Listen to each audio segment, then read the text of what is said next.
My name is Nargis Gupta. In this video, we will discuss about the another 4-5 question based on a placement preparation.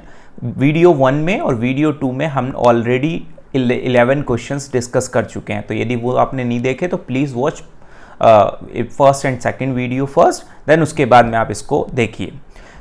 So, what is the minimum number of queue that can be used to implement a priority queue? तो एक priority queue को implement करने के लिए minimum number of queue की कितने की requirement पड़ेगी. तो देखिए, जब हम priority queue की बात करते हैं, क्योंकि priority queue का जो application है वो हमारा होता है CPU scheduling में, जहाँ पे आप priority scheduling की बात करते हैं. तो जब priority scheduling की बात करते हैं तो हमारे पास में जो वर्स्ट टाइम होता है, अराइवल टाइम होता है, उसके साथ में एक और फैक्टर इंक्लूड होता है, एक और प्रॉपर्टी इंक्लूड होती है, उसमें होती है प्रायोरिटी. लेट सपोज मेरे पास में डेटा है 10, 20, 30, 40, तो ये मेरे पास में हो गया एक क्यू जिसमें मैंने डेटा को स्टोर करा. दूसरे क्यू में मैं प्रायोरिटी कि लेट सपोज इसकी प्रायोरिटी, इसकी प्रायोरिटी, इसकी प्रायोरिटी. प्रायोरिटी क्या मतलब, जिसकी प्रायोरिटी हाईएस्ट होगी वो सबसे पहले सर्व होगा. लाइक फॉर एग्जांपल एक लाइन है, उस लाइन में बहुत सारे लोग खड़े हैं, बट एक साथ में कोई मिनिस्टर खड़ा हुआ है, तो मिनिस्टर की प्रायोरिटी ज़्यादा होगी as compare to normal people. ये जस्ट एन एग्जाम्पल है, मतलब इस तरह से आप समझ सकते हैं. तो प्रायोरिटी कौन डिसाइड करता है? प्रायोरिटी हमारा ऑपरेटिंग सिस्टम डिसाइड करता है. तो हमारे पास में दो क्यू की रिक्वायरमेंट पड़ेगी. एक क्यू जो होगा जो एक्चुअल इंफॉर्मेशन को और एक्चुअल डेटा को स्टोर करेगा, और दूसरा जो क्यू होगा वो स्टोर करेगा प्रायोरिटीज को. तो दूसरा हो गया आपका प्रायोरिटीज को स्टोर करेगा. Now next question is what is a postfix expression. बहुत सारे बच्चों से ये पूछा गया क्वेश्चन है. यदि डेटा स्ट्रक्चर आप मेंशन करते हैं, देखिए डेटा स्ट्रक्चर आपने मेंशन कर दिया तो वो किसी भी लेवल का कोई भी क्वेश्चन आपसे किसी भी टॉपिक से पूछ सकते हैं. यदि स्टैक से बात चल रही होगी तो वो पूछेगा okay what is a postfix expression. तो बेसिकली पोस्टफिक्स एक्सप्रेशन जो है collection of operands and operator है. ऑलरेडी आप सबको पता है कि लेट सपोज मैं लिखूं a प्लस बी, ठीक है, तो दो ऑपरेंड्स के बीच में एक ऑपरेटर लगा हुआ है. This is the infix notation. But दो ऑपरेंड्स के बाद में यदि मैं एक ऑपरेटर लगा दूं तो ये क्या हो गया आपका पोस्टफिक्स. दो ऑपरेंड्स के पहले आपका ऑपरेटर आ जाए तो वो क्या हो गया आपका प्रीफिक्स. तो पोस्टफिक्स जो है ऑपरेटर एंड ऑपरेंड्स का कलेक्शन है, which is the operator is placed after the operands. Operator कब प्लेस्ड है आपका? After the operands. That is the postfix expression, the operator follows the operands. ये मैंने यहां पे एग्जांपल लिखा हुआ है, ठीक है. क्यों हम, क्या पर्पस है पोस्टफिक्स एक्सप्रेशन का, क्यों हम पोस्टफिक्स एक्सप्रेशन करते हैं? तो जो भी एक्सप्रेशन है, जो भी सिंटेक्स है, जो भी पैरेंथेसिस है, उनको इवेल्युएट करने के लिए हम पोस्टफिक्स एक्सप्रेशन का यूज करते हैं. It is a notation, basically एक काइंड ऑफ नोटेशन है, मैथमेटिकल नोटेशन है, जिसके थ्रू हम जो एक्सप्रेशंस हैं उसको हम सॉल्व करते हैं by using stack data structure. Now next question is which notations are used in evaluation of arithmetic expression using prefix and postfix form.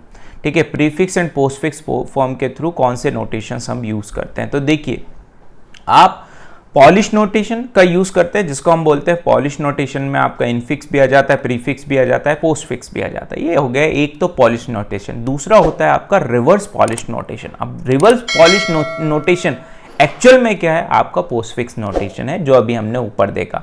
तो यदि इस तरह से क्वेश्चन इंटरव्यूअर पूछता है कि which notation are used in evaluation of arithmetic expression using prefix and postfix form, तो हम बोल सकते हैं Polish notation. And reverse Polish notations is used to evaluate the arithmetic expression using prefix and postfix form. मैंने यहाँ पे reverse Polish notation का example भी लिखा, ये इनफिक्स और ये आ गया आपका पोस्टफिक्स. रिवर्स पॉलिश नोटेशन मतलब पोस्टफिक्स नोटेशन.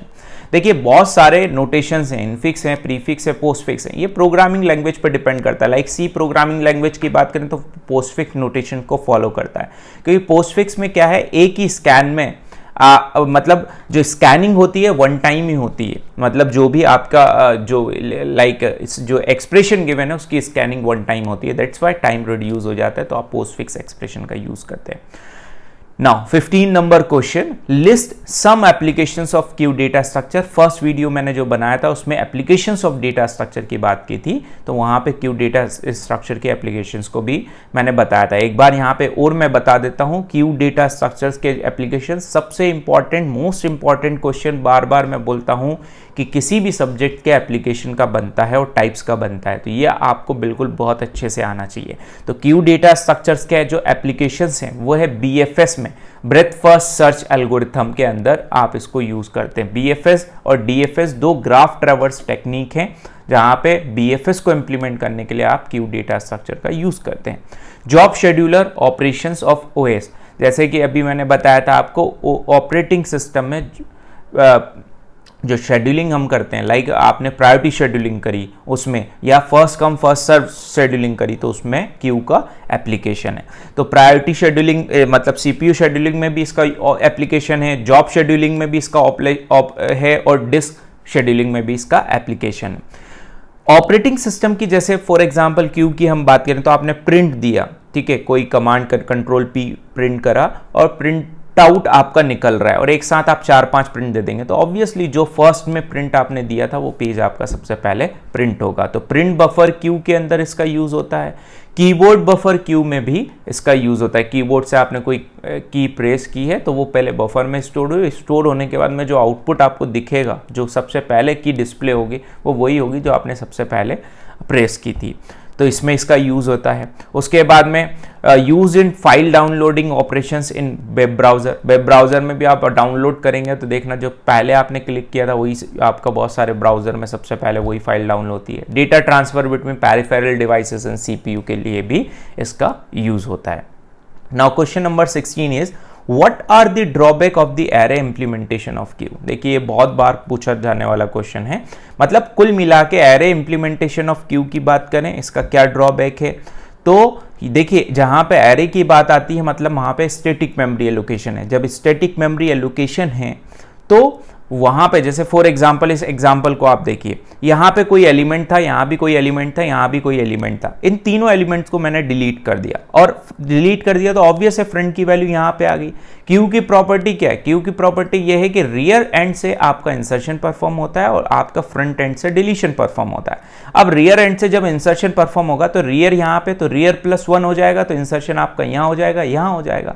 बट क्या जो ऑलरेडी एलोकेटेड स्पेस था, ठीक है, जिसमें आपने एलिमेंट को स्टोर किया था, बट उस एलिमेंट को आपने डिलीट कर दिया, डिलीट करने के बाद में क्या अब इस स्पेस को मैं यूज कर सकता हूं? नहीं, मैं इसको यूज नहीं कर सकता, क्योंकि मैं इंसर्शन कैसे कर सकता हूं? Rear equals to rear +1। तो रियर +1 पे यहां पे जब मैं आऊंगा तो वो मेरा क्यू फुल हो जाएगा, तो वो क्यू फुल की कंडीशन हो जाएगी। दैट्स वाई हम इस केस में क्या यूज करते हैं? सर्कुलर क्यू को यूज करते हैं। तो what are the drawbacks of array implementation of queue? So wastage of memory in queue data structure is only possible through the rear end से insertion in rear hand. If we delete an element from the front, we cannot insert a new element in place of deleted element, जो मैंने आपको अभी बताया। In the above figure यदि आप देखें तो Q का साइज 9 है, 4 एलिमेंट्स हैं उसमें, 1 2 3 4। The value of the front कितना हो गया? यदि 0 1 2 3 तो 3 हो गई। We cannot insert the value in place of the already deleted element because the rear is pointing to the index number 7 4 5 5 6। तो इंडेक्स नंबर 0 1 2 3 4 5 6, तो 6 नंबर पे यहाँ पे, that is we can't delete, we cannot use deleted memory। मतलब इसका मतलब यही है। इन शॉर्ट यदि क्यू है और इस क्यू में यदि ऑलरेडी एलिमेंट थे उनको आपने डिलीट कर दिया, तो डिलीटेड की जगह आप सिंपल क्यू, जब क्यू की बात करते हैं तो सिंपल क्यू मेमोरी यूज नहीं कर सकते। इस ड्रॉबैक को हमने ओवर किया, कम किया सर्कुलर क्यू के अंदर।